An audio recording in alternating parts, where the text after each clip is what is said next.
Hello everyone, my name is Skeehan. I'm a Canberra-based industrial designer and the director of Skeehan Studio. And tonight I want to talk to you a little bit about my design process. When we're given this topic around art in every day, I kind of immediately thought of an amazing London-based designer, Benjamin Hubert, who has this sort of mantra around material-driven, process-led. And I guess what does that mean for me? And I thought that if I could sketch my process, or the way I design a product, it might help kind of understand that. So looking here really quickly, starting at the top, this is like a big loop that we go through continually, and it's constantly chasing its tail. So starting with the initial right at the top, we've got this define, kind of find a need for a product and create a brief. We then very quickly move into the key objectives, research, and then this blue section here. And the reason why that's blue is because that's kind of what I want to expand on. That's, for me, the best part of the process, and I think the part that I'm good at.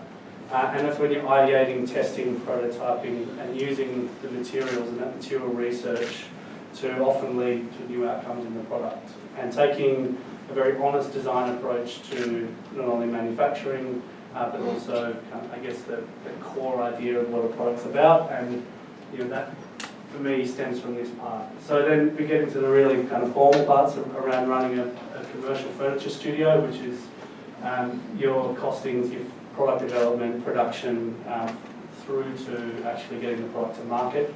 And then often you kind of have to go all the way back to the beginning again. So you're sort of chasing yourself.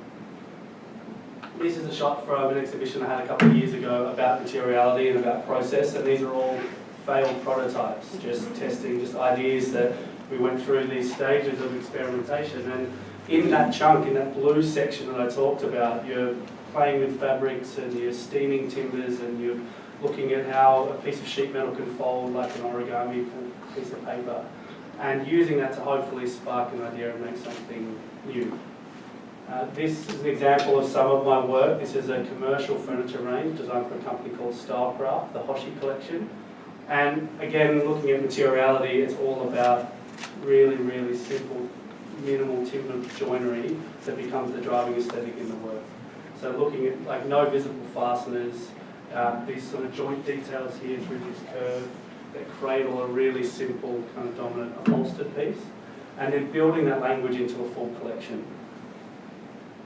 And then I guess I've got two more products, and I'll probably end up spending another 20 minutes just ranting about this chair. But if we talk about art in every day, for me this is kind of what my practice hopefully embodies, and these are the sort of products I'd love to be able to design. This is a concept chair.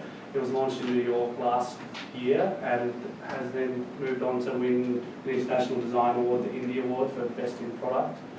And it's not actually to market yet. It's still probably got another couple of years of development, but it's about the chair being an expression of timber and just beautiful joinery that just gets hung on the wall.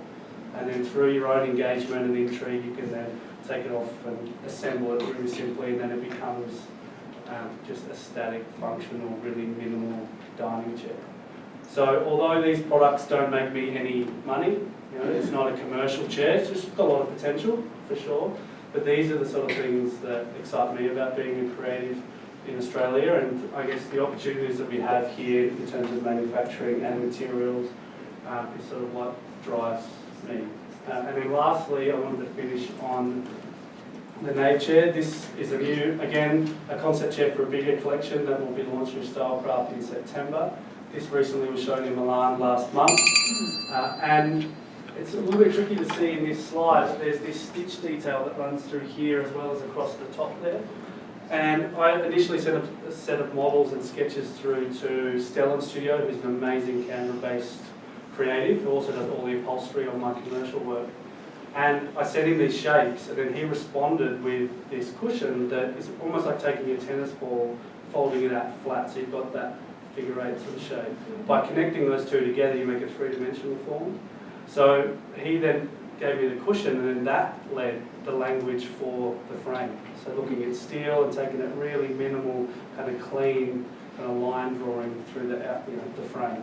So this is a commercial piece. It's got all of its sort of obvious expectations in terms of price point, lead times, warranties, etc. But it comes from a deeper sort of story, and that's through that experimentation.